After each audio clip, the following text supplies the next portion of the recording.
Hello everybody, welcome to r/NoSleep. We may think of the newspaper as old school, but today we talk about a different sort of post. Our story today was posted by Midnight Paper.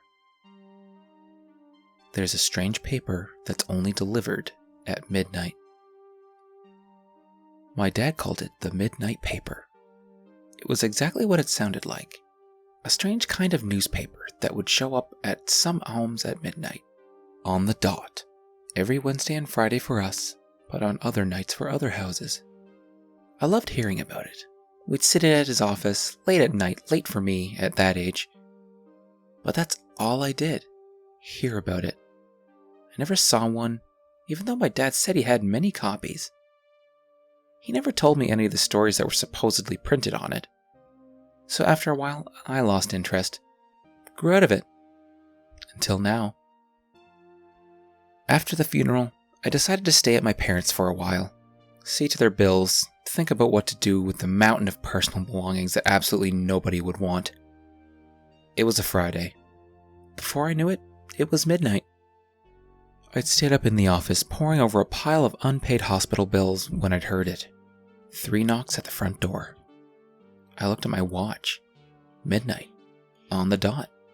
Strange. I went to the front door, looked through the peephole. Nothing. No one. A series of likely scenarios ran through my mind. Maybe it was a kid playing ding-dong ditch. But then, why didn't they ring the doorbell? I unlocked the front door and pulled it open slowly. There, on the worn welcome mat, was a newspaper. At least that's what it looked like to me. Slowly, tentatively, I picked it up with 2 fingers, like it was covered in something toxic. It was entirely black, both the paper and the strings binding it into the roll. Then I made the worst mistake of my life. I took it inside. I sat at my dad's office desk with a knife from the kitchen. I used it to cut the knots on the black strings, and the newspaper unrolled itself slowly. It was thin, really only 1 page in length. There, on the only page, written in blocky white letters, were the words, "The Midnight Paper." This was the headline on the page and the story written below it. Living and dying on the ledge. Urban legend or dangerous social media challenge. You may not have heard about it, but your kids have. There's a strange building on the edge of town. It's around 15 stories tall, and its rooftop holds a terrifying secret. The tenants know the story all too well. Last December, a girl, whose name this publication has chosen not to publish, attempted to take her own life by jumping off the roof and into the cold asphalt approximately 150 feet below. A tragic event, but unfortunately not too uncommon. But if you believe the word in online forums and instant messages, this was no ordinary suicide attempt. Not because of the circumstances leading up to it, but because of what happened when the girl climbed over the railings separating safe rooftop concrete and fatal plunge.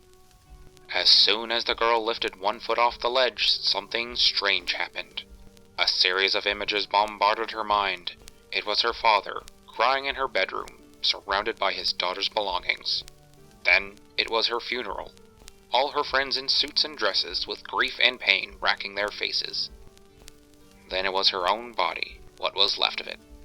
Twisted and broken and bloated and covered in stitches, yet still crammed into a dress. The girl put her foot back on the edge, shocked out of her fatal decision. But then, for some reason, she lifted her foot once more. The images came back, but this time they were different. It was her wearing a graduation gown. It was her in a college dorm. It was her with a boy. She hopped back over the railing and took the stairs down. The way down. The safe way down. She told a friend who mockingly told another friend. That friend told a few others. You know the rest. Someone posted it online, and soon the internet ran with it.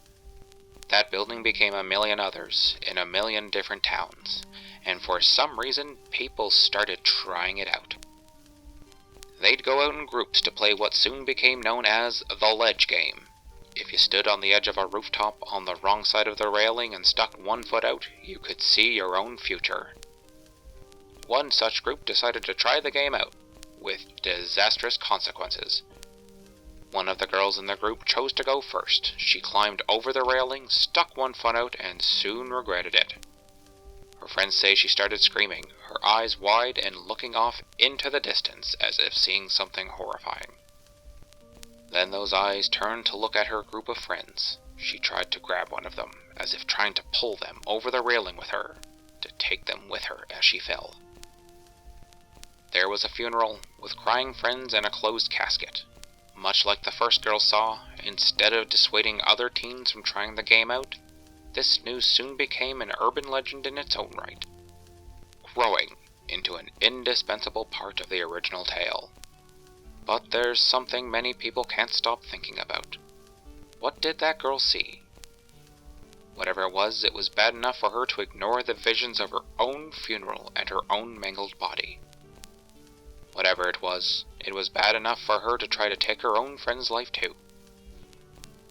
Some people say it was to spare her a fate worse than death. Maybe we'll never know. Or maybe, like in some versions of the story, we'll all know soon enough, because the girl was pointing at the sky before she leapt, as if she could see something that nobody else could see. That was the only story on the only page of the midnight paper. I wanted to know more, to know who wrote it, who published it, who delivered it. And I knew, like a piece of intoxicating, dangerous knowledge, that all I had to do to know more was wait for the next edition to hit the welcome mat. And I'll come back here to tell you all what it says. Part 2. It's gone. The first midnight paper, which arrived last Friday, has somehow vanished. I put it in a drawer in my dad's study and now it's gone. Either someone broke in and stole it or... I don't know. It sounds ridiculous, but then again this whole thing is. Maybe it disappeared on its own. After last time, I wanted to be prepared. Tonight, I set a chair by the front door and waited anxiously since 11 o'clock. Every time a car drove by, every time a leaf crunched on the asphalt outside, I rushed to the peephole. Nothing. The minutes dragged. Time seemed to stretch. I felt this feeling before when I ordered something I really wanted online, and I knew it was delivery day. But this was different. Something about this paper is just wrong. If anyone else has gotten one, you'd know. It feels like looking at something you're not meant to be seeing.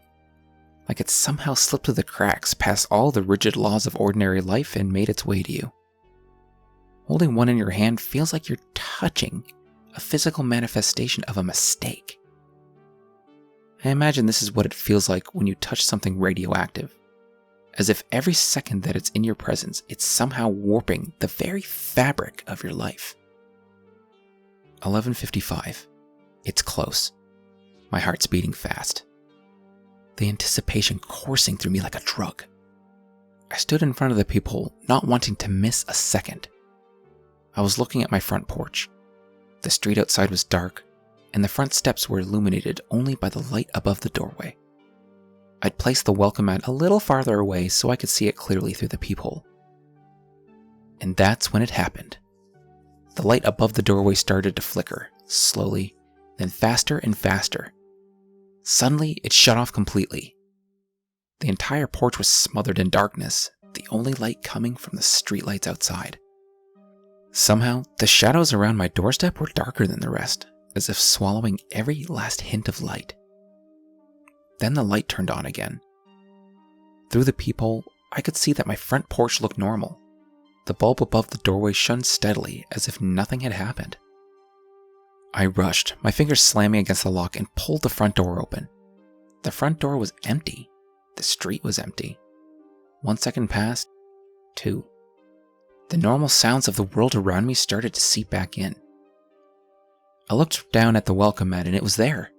A bundle of black paper, wrapped tightly with black twine. I hesitated a moment before grabbing it. Should I bring it inside? Should I read it out here? Should I read it at all? Then I grabbed it anyway. I had read one. That threshold had already been crossed. I took the paper into my dad's study and set it down on his desk. The knife from the kitchen was already there. All the pieces were in place. All I had to do was read it.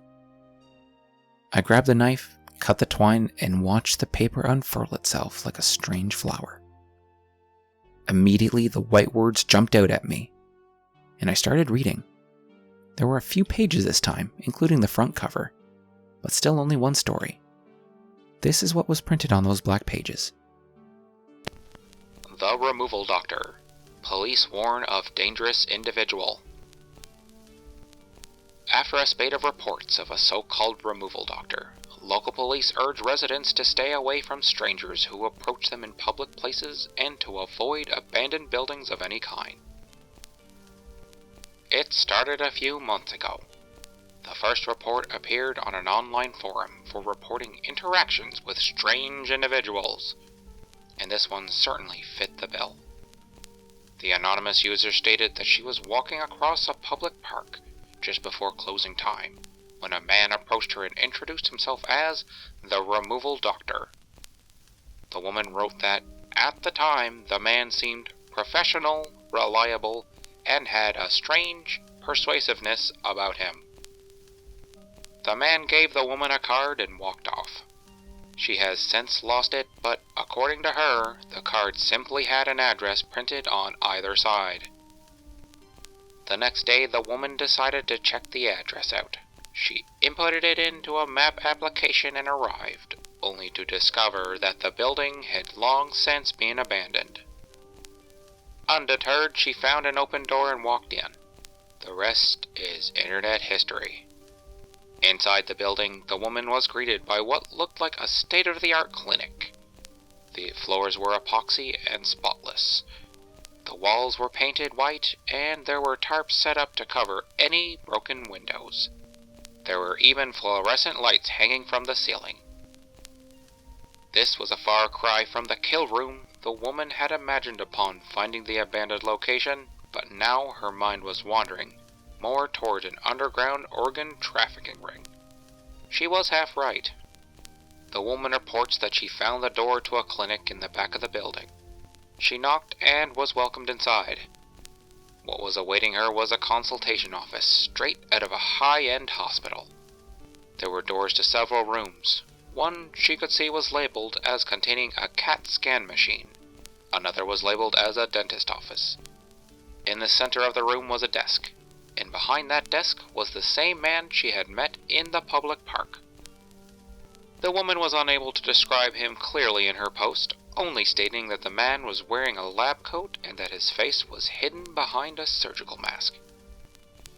The man wasted no time getting down to business. He introduced himself again as the Removal Doctor, and explained to her that he was in the business of removing things from the human body. Anything you can think of, he said. The woman was clearly unconvinced and somewhat alarmed, but the man assured her that it was a voluntary procedure and one that had the potential to be life-saving. The doctor proceeded to ask the woman to name one thing about herself that she was unhappy with. A memory, a body part, an inconvenient habit. Anything. Even a tumor or a fatal condition such as cancer or a clogged artery. Online, the woman admits that she wasn't in her right mind. She was, after all, ignoring a million red flags that are staples of a dozen alleged accounts. Accounts that have transcended culture, time, and location to become old wives' tales everyone has grown up with. Like waking up in a bathtub filled with ice only to discover that your kidneys have been stolen, for example.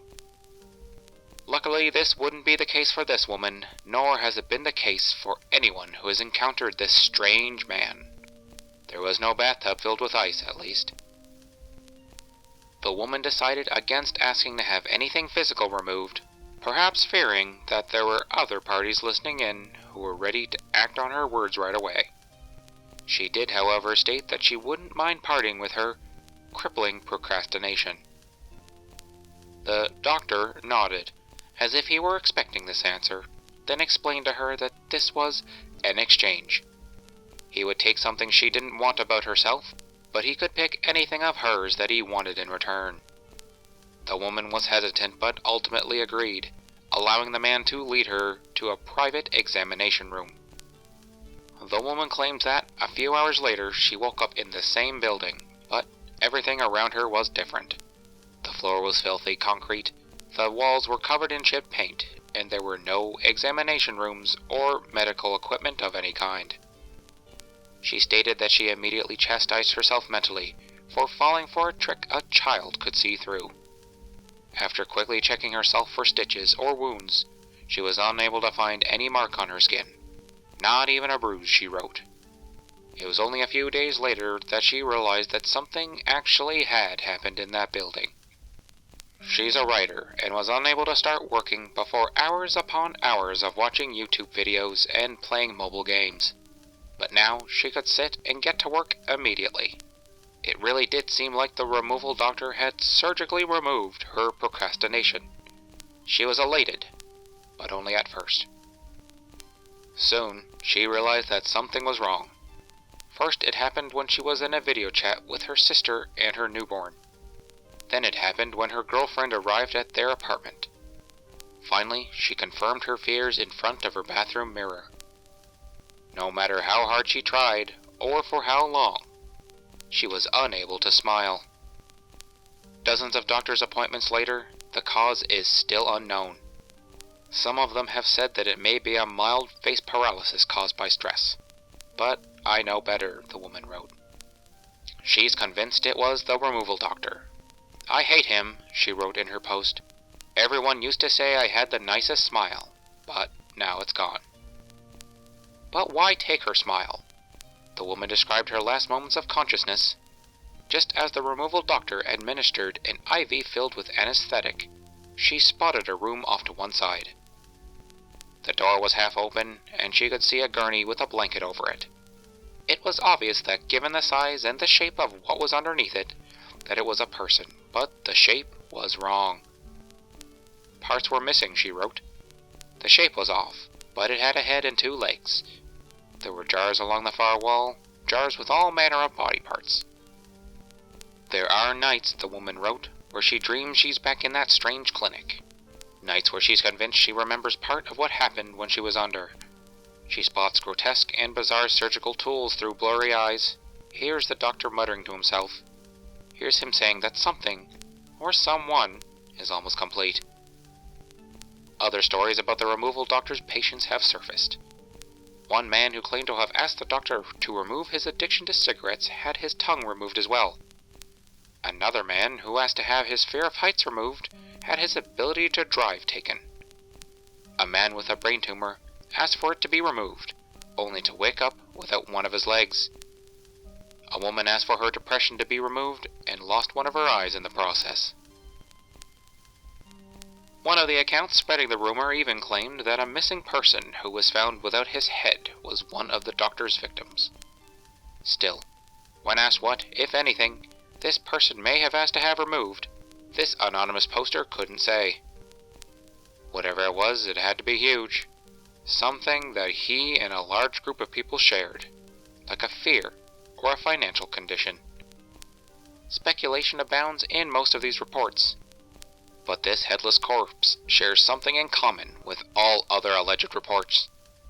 In all cases, there were no stitches, no wounds, no scars of any kind. Whatever the doctor took, it was as if it had never existed. This fact has baffled both law enforcement and medical professionals looking into these reports. This publication would like to remind you of the police department's request. If a man approaches you with a business card and introduces himself as the removal doctor, remove yourself from the situation immediately and call 911 when at a safe distance to report your sighting. Do not, under any circumstances, go to the address on the card. Do not, under any circumstances, ask for something to be removed from your body or your personality. You will lose something in return. I put the paper down, confusion growing through my brain like a strange kind of infection. I could feel my heart beating faster again. I knew something was wrong, not just because of what was written on the pages, or how the paper was delivered, A few internet searches later, and I found out I was right. There were no reports online of a removal doctor, or a ledge game either. So why were the articles mentioning their presence on the internet and the media? Was the writer of these articles just making these reports up? I still don't know, but it doesn't feel like it. The stories don't feel fake. They feel real, like they're happening close by. I decided to take a few photos of the paper with my phone and soon realized that this wasn't an easy process. It was like there was something on the page that reacted badly with the camera lens. I tried taking a photo with the flash on and off, but it made no difference. The picture was ruined either way. I've linked the photo along with this new article. I hope it serves as a way to both prove my story and also to document each paper if they also go missing. You can find it here if you'd like to see it.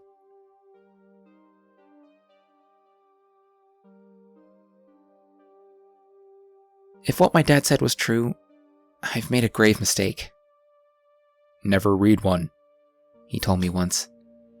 I asked him why, but he wouldn't say.